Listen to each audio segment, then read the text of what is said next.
하나님의 말씀은 고린도전서 15장 57절에서 58절의 말씀을 다 같이 합독하겠습니다. 우리 주 예수 그리스도로 말미암아 우리에게 이 힘을 주시는 하나님께 감사하노니 그러므로 내 사랑하는 형제들아 경고하며 흔들리지 말며 항상 주의 일에 더욱 힘쓰는 자가 되라. 이는 너희 수고가 주 안에서 헛되지 않은 줄을 아멘이라. 아멘. 네, 오늘 서두에 여러분한테 말씀하신 그대로 성경에 기록된 말씀입니다. 항상 주의 일에 힘쓰는 자가 되라. 너의 수고가 주 안에서 헛되지 않은 줄을 아멘이라. 자, 우리가 하나님 앞에 뭔가를 복을 얻기를 위해서 우리가 많이 노력을 합니다만은 우리가 한 수고에 그대로 하나님이 우리 삶을 헛되지 않게 하시겠다고 오늘 본문은 말씀하고 계십니다. 자, 일반적으로 사람들이 교회를 다닐 때 대부분 교회 다니는 것에 대해서 세상 사람들은 좋은 말을 들으러 다닌다. 그래서 어쨌든 간에 교인들은 좋은 말 듣고 사는 사람으로 인정을 하게 됩니다. 자, 그래서 또 신앙인들의 이 부분적으로서 보면은 교회는 왜 다니냐? 구원받기 위해서 다닌다. 그래서 이렇게 알고 있습니다. 그러나 구원은 예수님을 믿기만 하면 하나님이 그냥 선물로 거저 주시는 거예요. 그것을 이루기 위해서 내가 다니는 것이 아니고 거저 주시는 것을 우리가 받기만 하면 되는 거예요. 그런데 우리가 항상 중요한 것은 그 구원에 대해 더보다도 더 중요한 것이 예수 이름을 영접한 자에게 하나님의 아들이 되게 하신다는 거예요. 하나님의 아들. 이거는 우리가 굉장히 쉽게 생각하는데 세상 이치로 따져보면 맞지도 않는 얘기예요. 사람이 어떻게 전지전능하신 신의 아들이 되냐? 예수님만 신의 아들이라고 내려왔어도 거짓말이라고 돌로 쳐 죽이려고 할 정도인데 우리는 수시로 하나님의 아들이란 말을 자신 있게 해요. 이게 세상이 사실은 뒤집혀질 일이에요. 어떻게 사람이 신의 아들, 그것도 최고의 신의 아들 될 수 있을까? 자, 이런 걸 봅니다. 자, 그래서 우리가 항상 하나님의 아들이 되는 것도 내가 노력한 것도 아니고 복받는 것도 노력한 것도 아니고 모두가 은혜라는 것을 성경은 계속 말씀하고 계세요.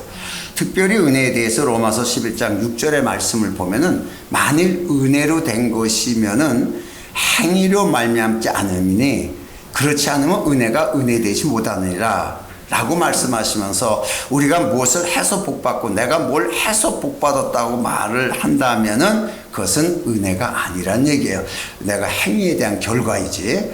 자, 그래서 오늘날 우리가 율법이라는 것은 행위에 의한 결과를 받는 겁니다. 행위에 의한 결과. 왜? 율법에서 하나님이 은혜란 말이 많이 나오고 은혜 베푸신다는 말이 많이 나오지만 그 사실 실제의 은혜는 그리스도를 통해서만 오는 거지. 구약시대의 하나님의 은혜라는 것은 하나의 어떤 것을 과정 속의 얘기를 한 거지 실제 은혜가 아닙니다.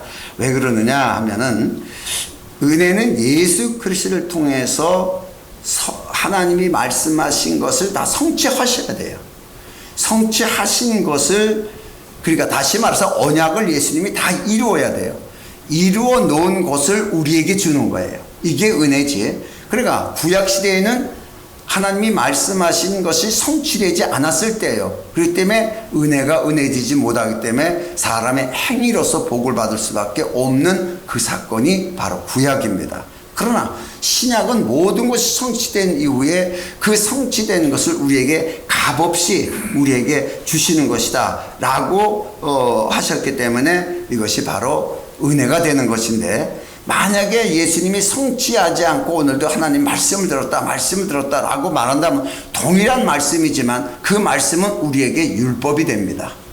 그래서 이 사실을 모르고 들으면 율법이 되고 똑같이 이 사실을 예수님의 사실을 깨닫고 이 말씀을 들으면 이건 은혜가 되는 거예요.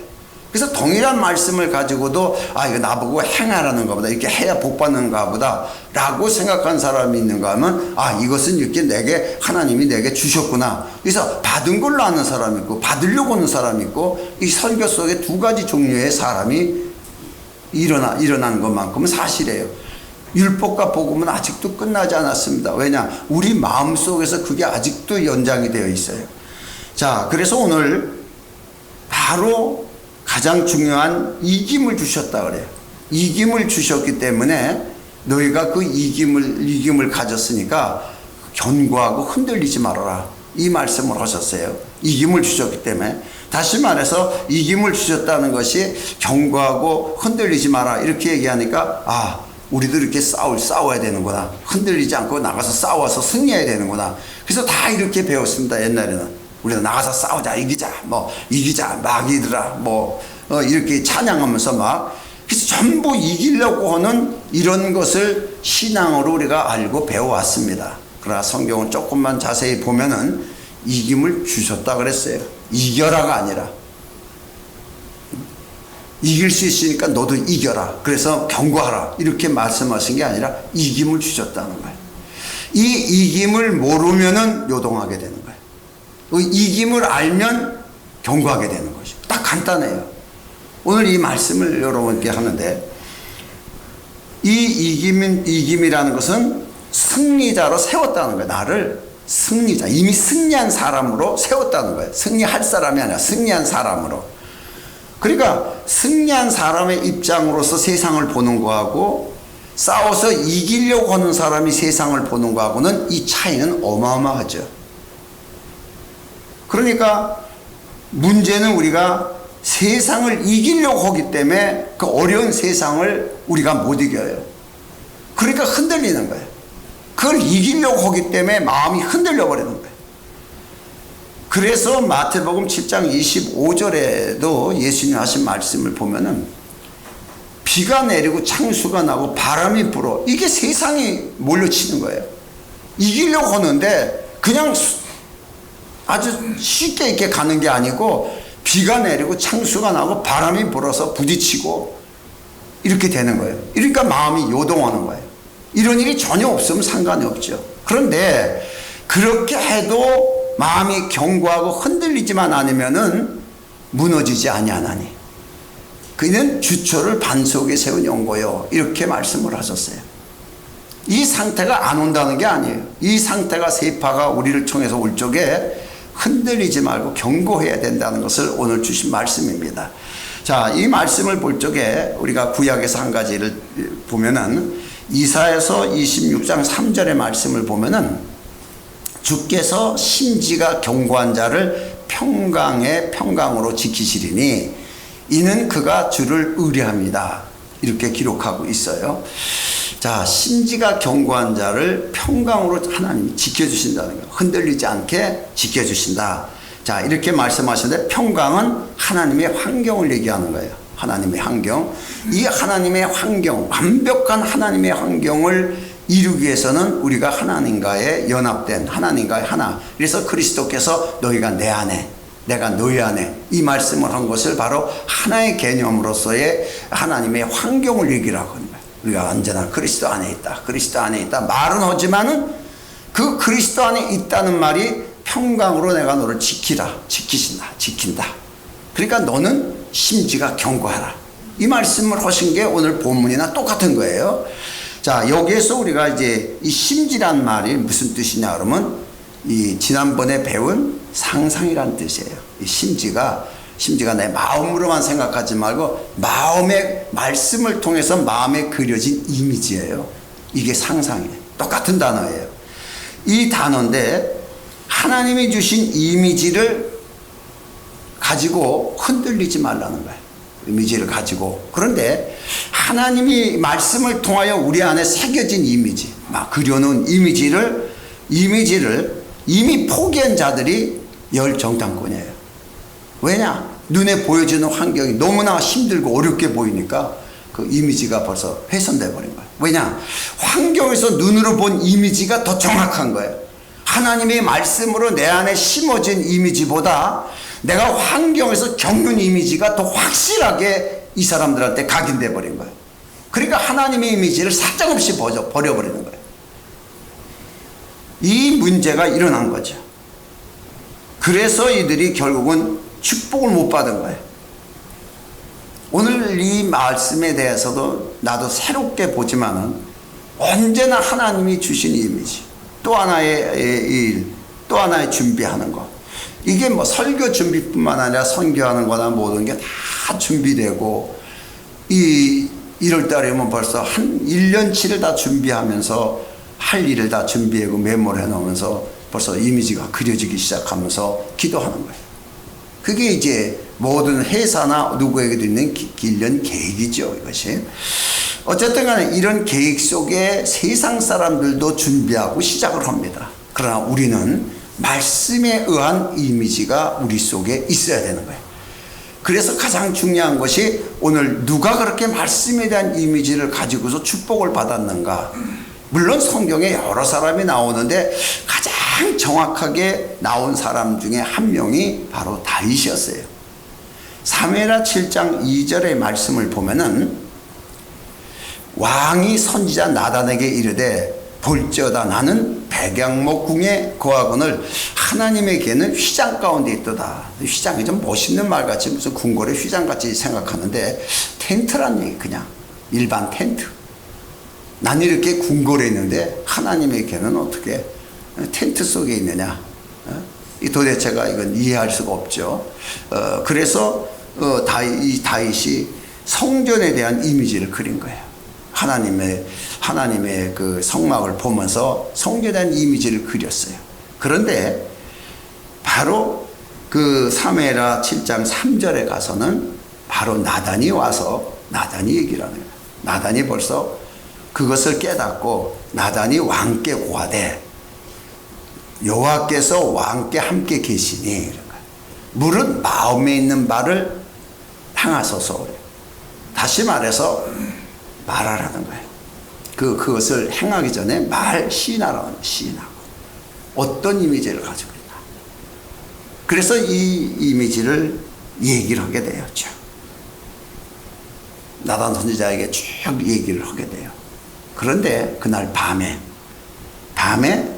나단 선지자를 통해서 하나님 말씀이 임해가지고 다윗을 축복하게 돼요.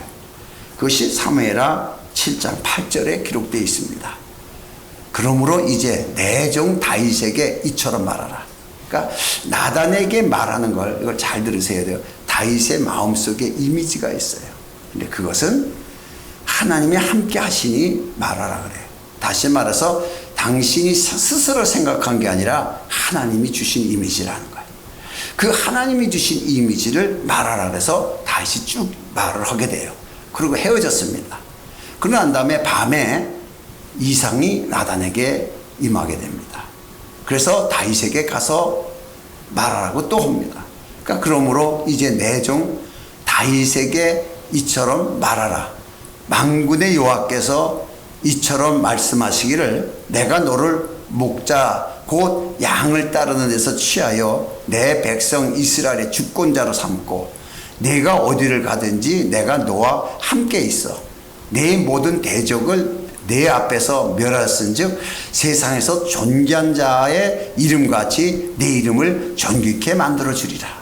이 말씀을 합니다. 여러분, 첫날 설교 때 예수님을 기억하라 그래요. 예수 그리스도를 기억하라. 그가 하신 사실에 대한 것을 이미지화시키는 거예요. 그냥 말로 듣고 성경 글씨를 보지 말고 이 성경 말씀도 이미지화시켜라. 실제 상황으로 들어와라. 그때 상황에 있는 네 자신이 거기 서 있는 네 자신을 봐라. 어떤 상황이 네 마음속에 그려지나 이런 뜻이에요. 오늘 이 다윗에게 그런 이미지를 하나님이 줬어요. 다윗이 나단 선지자를 얘기하니까 너무 좋은 생각이 나고 나단도 그거 해도 좋다 하는데 하나님 와서 축복해라. 그냥 하는 게 아니라 축복을 받아라. 복받은 자가 해야 된다. 그래서 가서 이 축복을 하게 되는 사건이 나옵니다. 그래서 이런 말씀에 대해서 가장 잘 들은 사람이 누굴까요? 바로 다윗의 아들 중에 솔로몬이겠죠. 왜? 성경에는 솔로몬 이야기가 많이 나오니까. 그가 쓴 지혜서는 또 이스라엘의 최고로 유명한 하나님의 지혜를 구하는 성경 말씀 중에 하나로 잠언서를 쓰게 되어 있습니다. 이 다윗에 대한 것을 가장 잘 알고 이야기를 들은 솔로몬이 잠언서를 통해서 잠언서 3장 6절에 뭐라고 말씀하셨을까요? 내가 가장 또 좋아하는 구절 중에 하나입니다. 너는 범사에 그를 인정하라. 그리하면 내 길을 지도하시리라.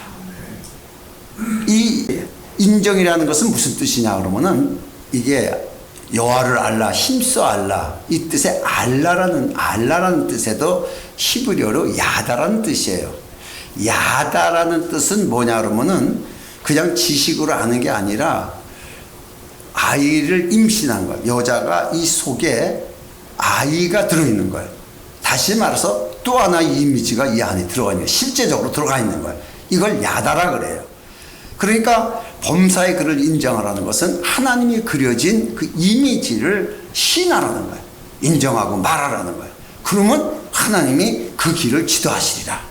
아멘.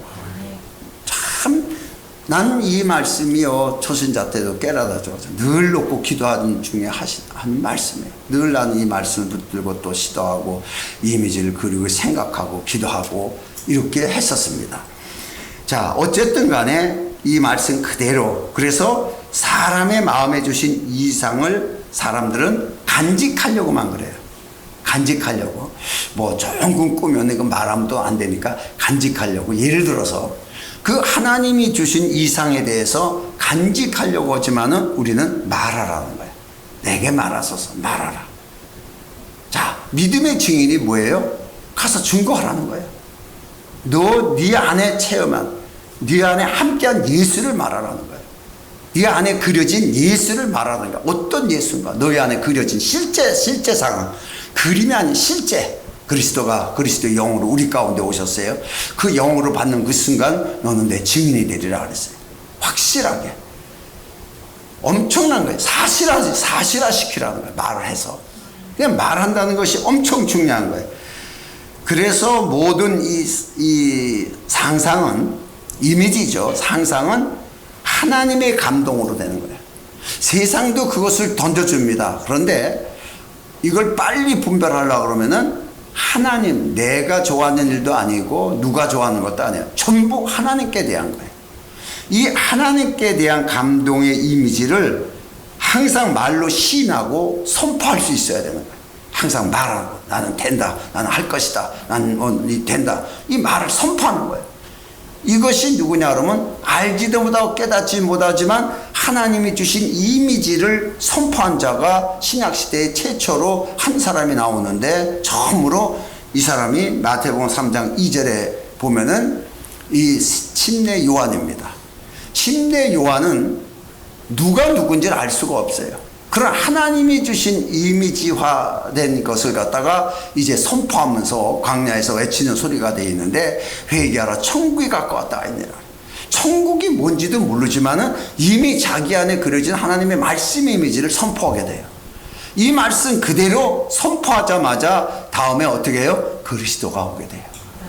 그 말씀을 선포하는 그 순간에 시작하는 거예요. 말씀이 선포되니까 하나님의 시작하시는 거예요. 놀라운 얘기입니다, 여러분. 이 언어라는 것이 하나님이 이미지화시킨 말씀을 증거한 자들이 바로 모두가 선지자들이에요. 자, 그래서 그리스도가 나기 시작하면서 시작하게 되는 역사를 우리가 성경을 통해서 보게 됩니다.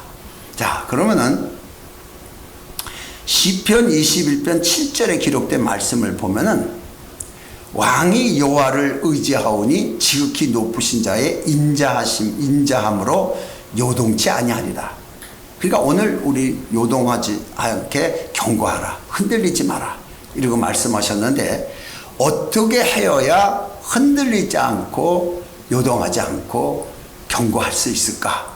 여기에 대해서 하나님의 인자함으로, 하나님의 인자함, 인간의 결심을 얘기하는 게 아니고 하나님의 인자함으로 요동치 아니하니라. 인자함이라는 것이, 이 인자는 글자 그대로 하나님의 성품입니다. 하나님의 성품인데 우리 입장에서 그것을 깨달을 때는 하나님의 은혜가 되는 거예요. 우리에게 거저 베푸시는 은혜. 와, 우리가 알잖아요. 저 사람 부자인데 어떤 사람이야? 저 사람 가난한 사람한테 막 베풀고 뭐 막 주고 그런 사람이야. 이렇게 그 사람의 행동이 은혜가 된 걸 보고 우리는 좋은 사람이네 이러고 얘기를 해요. 그러니까 우리는 은혜를 통해서 하나님에 대한 것을 깨닫지만은 사실 인자는 하나님의 본질적인 성품이에요. 이것이 우리에게 적용됐을 때 우리는 은혜라고 표현합니다. 다시 말해서 하나님의 은혜를 풍성한 것을 마음에 채워서 부족하지 않아야 요동하지 않는다는 거예요. 그 은혜의 풍성함이. 그러니까 이 은혜의 풍성함을 내 안에 은혜를 깨닫는 게 아니라 내 안에 있는 거예요. 내 안에 뭔가 가득 찬 것처럼 이 포만감이 있는 것처럼 마음 안에 든든하게 있는 거예요. 이것이 채워졌을 때 누구도 우리의 마음을 요동할 수 없고 흔들릴 수 없다. 이렇게 성경은 오늘 말씀하고 계십니다. 자, 그래서 우리가 오늘 쉽게 한번 여러분이 생각해 봐요. 여러분은 그러면 나는 마음이 요동하지 않으니까, 또 나는 고집이 세서 나 요동하지 않아, 나는 한번 한다는 사람이야, 뭐 이런 결심은 여러분들이 다 가지고 있어요. 그런데 큰일 같은 것들은 여러분이 쉽지만은 쉽게 우리가 신앙생활에서 접할 수 있는 부분들을 한번 터치를 해봤어요. 우리가 쉽게 얘기해서 물질 관계에서 한번 봅니다. 내가 돈이 부족해요. 막 쓸 데가 많아서 누구한테 가서 달라 그러니까, 저 구하려고 꿔달라 그러니까 선뜻 또 꽂아요. 이거 하나님이 또 이렇게 선뜻 꽂을 수 있게 해서 하나님 은혜다, 감사하다 이렇게 생각하고 썼어요. 근데 갚을 날이 가까운데 돈이 선뜻 뭐 여유가 많지 않아요. 갚을 날이. 그러니까 이거 좀 연장될까, 아니면은 이거 꼭 갚아야 되나, 뭐 이렇게 또 마음이 좀 변질돼요. 그러니까 화장실 갈 때하고 나올 때하고 마음이 틀리고, 돈을 꾸러 갈 때하고 꾸고 난 다음에 하고 틀리다 그래, 사람이. 이게 왜 무슨 뜻이냐 그러면 마음에 있는 이미지가 변질돼 버린 거예요. 처음에 가졌던 그 이미지가 변질되면, 항상 고마우면 고마워야 되는데, 항상 자기한테 어렸을 때 꽂은 사람이 무조건 고마워야 되는데 나중에 안 꽂으면 안 꽂은다고 욕하고 있잖아요. 네? 이게 하나님 앞에 한 거예요, 이스라엘 백성들이.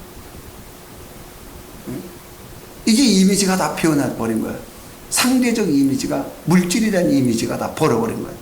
그래서 우리가 성경을 보면은 고린도후서 8장 9절의 말씀을 보면은 우리 주 예수 그리스도의 은혜를 너희가 알거니와 부유하신 자로서 너희를 위하여 가난하게 되시면, 돈을 꽂을 정도가 아니에요.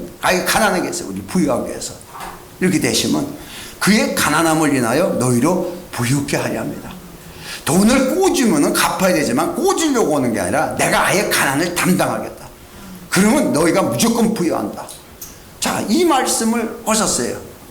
그래서 성전에 올 적에, 헌금할 적에 빈손 들고 오지 마라. 왜? 너희를 부유케 할 거니까. 내가 너희 가난을 담당하고 너희를 부유케 할 거니까 너희는 이 사실을 인정하려면 빈손 들지 말고 성전에 와라. 하나님 말씀을 값없이 받아라. 자, 이 말씀을 하셨어요. 이거 다 알죠, 우리가. 그런데 대부분 이제 봐요. 11조.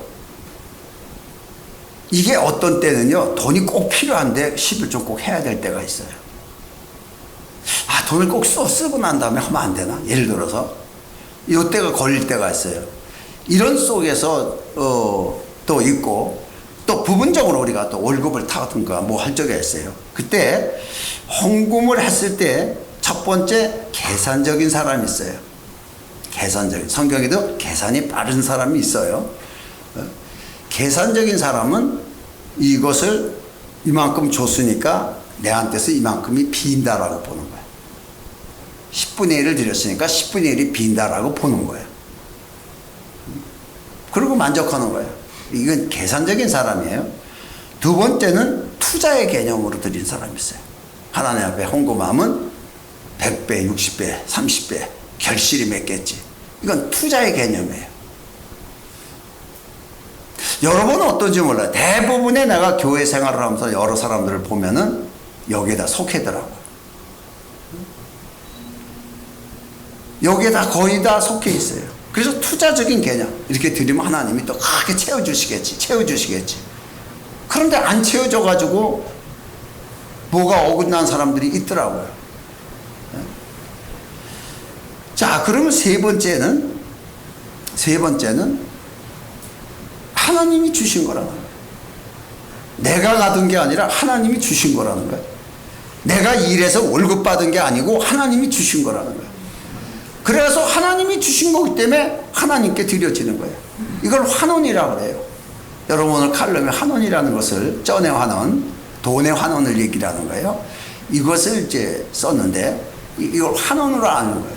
환원으로 아는 사람은요, 이것이 하나님께로 왔으니까 하나님께 돌리는 거예요. 이렇게 헌금을 아는 사람은 다시 거둘 수 있는 권리가 있는 거예요. 왜? 심은 자만 권리가 있어요. 세 명이 이 세 가지 사람이 다 심었는데 두 사람은 헛거예요.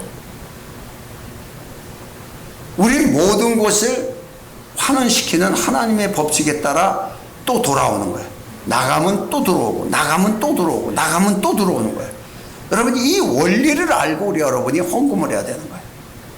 하늘나라에 돈이 없어 되는 것이 아니고 교회에 돈이 없어서 헌금하는 건 아니에요. 그러나 사실 교회 사실 들어지는 헌금으로 사실 교회 재정에 쓰이죠. 쓰이기 때문에 해야 되지만은 교회 때문에 하는 것이 목적이 되면은 이것도 문제가 되는 거예요. 교회 때문에 하는 것이 아니에요. 난 항상 이런 마음으로 하나님 앞에 아무리 없어도 이 사실에 대한 난 약속을 믿어요. 하나님의 약속된 이거. 그래서 생명의 속전이라는 것에서 그것이 헌금이 생명의 속전이라는 것을 설교한 사람이 그렇게 많지 않았을 때 저는 그 속전에 대해서 설교를 해서 목회자 세미나에도 히트를 쳤어요. 거의 다 그냥 하나님 앞에 연보돈이라 해서 드리는 거지 그게 속전이고 그 속전이 우리 생명을 대속하는 것이라고 느끼는 사람은 별로 없는 거예요. 엄청나게 중요한 건데 이렇게 헌금에 대해서도 이렇게 종류로 나눠져 보면은 요 관계가 이루어진다는 거예요. 어떤 이미지를 가지고 헌금을 했느냐, 이런 이미지, 계산적인 이미지, 투자적인 이미지, 환원으로서의 이미지, 이렇게 세 가지로 나눌 수가 있어요. 다음엔 또 우리가 중요한 것도 하나가 흔히 일어나는 병에 대한 거예요. 이건 분명히 말씀에 대한 이미지를 얘기를 하는 겁니다. 분명히 말씀에 대한 말씀을 듣고 나서도 베드로전서 2장 24절의 말씀을 보면은 친히 나무에 달려 그 몸으로 우리 죄를 담당하셨으니 이는 우리로 죄에 대하여 죽고 의에 대하여 살게 하려 하심이라. 저가 채찍에 맞음으로 너희는 나음을 얻었나니. 자, 여기에서 그가 예수 그리스도가 죄 때문에 죽으셨으니까 우리는 죄사함을 받고 구원을 받는 거예요. 이건 다 믿어요. 또 그래서 이것에 대해서 예수를 믿음으로 우리를 의롭게 다시 우리를 살리셨다는 것이 또 믿어져요. 이건 쉬운데 채찍에 맞으러 나무를 입었다는 것은 이건 잘 안 믿어져요. 왜 그러냐? 믿긴 믿는데 적용이 잘 안 되는 거야. 왜냐? 아프니까. 그냥 구원받는 건 예수 믿고 구원 할렐루야 구원받았구나 그런데도 아이고 아파. 의로워졌다. 예수를 믿음으로 너희를 의롭게 하셨다 그런데도 그렇게 하셨구나 할렐루야. 그런데 채찍에 맞으러 나무를 입었다 할렐루야 나야 되는데 안 나는 거예요. 이게 문제가 뭐냐 그러면은 말씀의 이미지가 여러분 안에 있냐 이거예요. 관계를 아무리 맺으면 뭐예요? 임신이 안 되는데 말씀을 아무리 여러분 들으면 뭐예요? 임신이 안 된다는 얘기예요. 임신이. 여러분 마리아가 알잖아요. 남자도 알지도 못하는 마리아에게 지극히 높으신 자가 너를 덮을 것이다. 이 마리아가 신하잖아요. 말씀이 내게 이루어지리라. 신하는 그 순간에 마리아 속에 실상이 생기잖아요. 똑같은 이치예요. 이미지화 시키지 못하는 거예요. 들은 말씀을 여러분 안에 실상화 시키지 못하는 거예요. 이런 문제가 굉장히 많이 있죠. 그래서 안수까지 받아도 통증은 여전히 가는 거예요. 왜? 이 통증에 대한 이미지가 실제로 보는 거예요. 말씀에 대한 이미지가 더 강렬하게 내 안에서 일어나야 되는데 이 통증에 대한 것, 현실성에 대한 이미지가 이 사람을 더 지배하다 보니까 어려운 거예요. 그러니까 열정땅굴처럼 사정없이 버려버리는 거예요. 하나님이 그 적각거리 흐는 땅을 너희가 값없이 내가 주겠다고 하는데도 그 이미지화 시키지 못하고 다 싹 지워버리는 거예요. 현재 본 상태가 어렵고 아프고 힘드니까.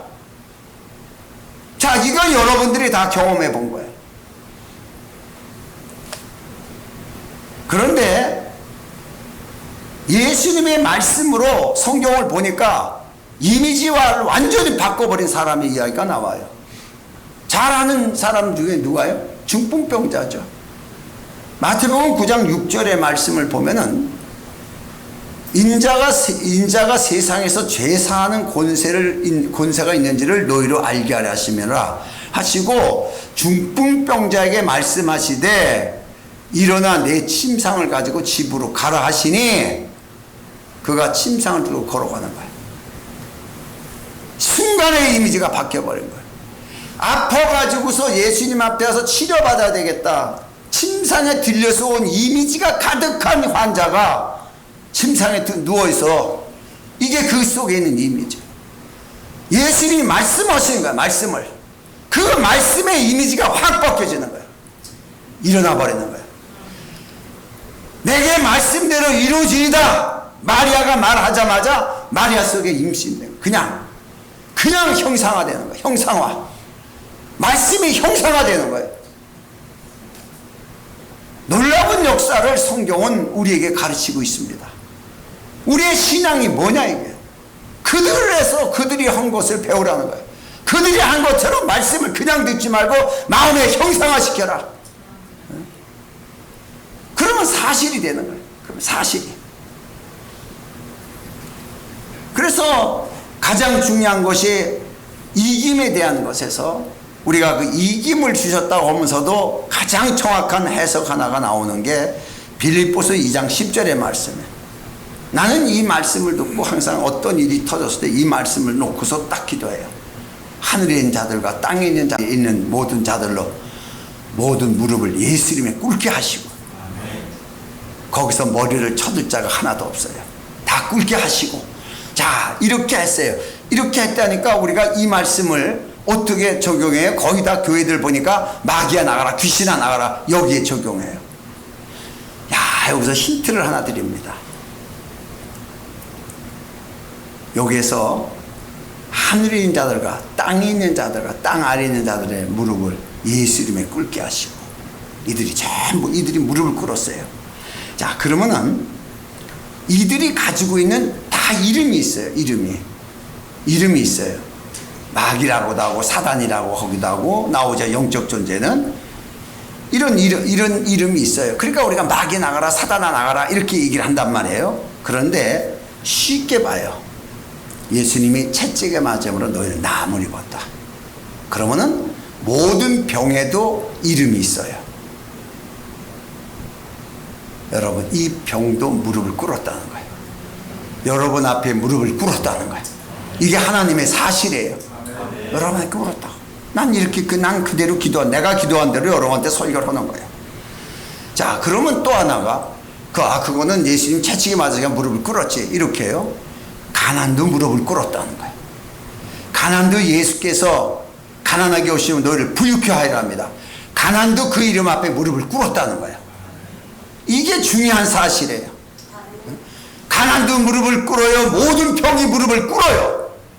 그래서 우리에게 이김을 주신 거예요. 그럼 우리는 건강해야 되고 우리는 부유해야 될 의무가 있는 것이에요. 이런 사실에 대해서 우리는 이미지화 시키질 않으니까 그냥 듣는 말씀으로 듣고 만다는 얘기예요. 이걸 확실히 이미지화 시킨 자는 정탐하고 와서도 그들은 우리의 밥이다, 그들의 신은 떠났다는 거예요. 우리가 어떤 상황에 어떤 어려움을 볼지라도 갈렙이 말한 것처럼 이미지와 형상화된, 말씀이 형상화된 이 사실을 가지고서 우리가 말할 수 있어야 돼. 하나님 우리와 함께 하시니, 말씀이 내게 있으니. 항상 우리가 말씀을 들을 땐 마리아처럼 겸손하게 그 말씀이 내게 이루어지이다. 이게 아멘이에요. 그 말씀이 내게 이루어지이다. 그 말씀이 내게 이루어지이다. 마리아도 이루어진지 몰랐잖아요. 그 말하고서 자기 친척한테, 엘리자벳인가 친척한테 쫓아가니까 엘리자벳이 영감위에서 마리아가 임신한 걸 벌써 알고 얘기를 하잖아요. 마리아는 그때 아는 거예요. 말씀이 그냥 역사하잖아요. 그러니까 이김 안에는 병도 무릎 꿇고 가난도 무릎을 꿇고 환난도 무릎을 꿇고 어떤 것도 다 무릎을 꿇었다는 사실이에요. 그러니까 이 사실을 이미지화 형상화시켜서 세상에 일어나는 어떤 일도 그 이 세상이 만든 이미지에 요동하지 마라. 세상이 만든 이미지에 흔들리지 마라. 이 말씀이 오늘 주제예요. 그래서 이 힘을 주신 거예요. 그래서 결론적으로 성경 사실 그대로 인정해라. 그대로. 여기에다가 자꾸 자기 방법, 이것이 여러분은 좀 덜 해당돼요. 가르치는 자가 응답받기 위해서 어떤 방법을 가르쳐요. 응답받기 위해서 작정 헌금해라, 일천번제 허드려라, 또 뭐 금식기도 해라. 여러분, 응답받기 위해서 어떤 방법은 없어요. 왜냐? 예수님이 이루셨기 때문에. 예수님이 다 이루었기 때문에, 그분이 몸소 짊어지고 다 이루었기 때문에 우리에겐 방법이 없어요. 믿음이지, 오직. 오직 믿음에. 이 방법을 행하는 것이 그래도 괜찮겠지. 누가 그래요? 일천번제 드리게 하지 마세요. 그거는 구원을 부정하는 겁니다. 그러니까 그래도 그렇게 하니까 새벽기도 많이 나온다는 거예요. 아니요, 대한민국 사람이 다 새벽기도 나와도 일천번제 하라고 말한다면 다 잘못 가르치는 거예요. 사람이 많이 나오니까 괜찮고 헌금이 늘어나니까 괜찮아요? 그래서 내가 그 얘기했어요. 일천번제를 한꺼번에 드리라 그래봐요. 한번 한꺼번에 드리라 그래요. 은혜의 빚을 내서라도 한꺼번에 드리면은 일천번제에 100배를 준다고 한번 얘기해봐. 누가 하겠나? 애들 용돈도 아닌 푼돈 갖다가 봉투에다 하나씩 넣으면서 일천번제를 드리면서 그거 문제 해결하고 복 받겠다고? 이게 믿음이요, 행위요. 행위도 아니고 믿음도 아니고 완전 하나님 거지 만들어 놓고서 복을 달라고 이걸 가르친단 말이에요. 당당하게. 다른 방법을 가르치는 자는 다 문제가 되는 거고, 여러분이 헌금을 많이 들여서 하나님의 복을 받는다 그러면은 하나님 앞에 금송아지 드리는 이스라엘 백성과 다른 바가 없어요. 금송아지를 드렸는데 만들어서 하나님 앞에 하나님이 저주하잖아요.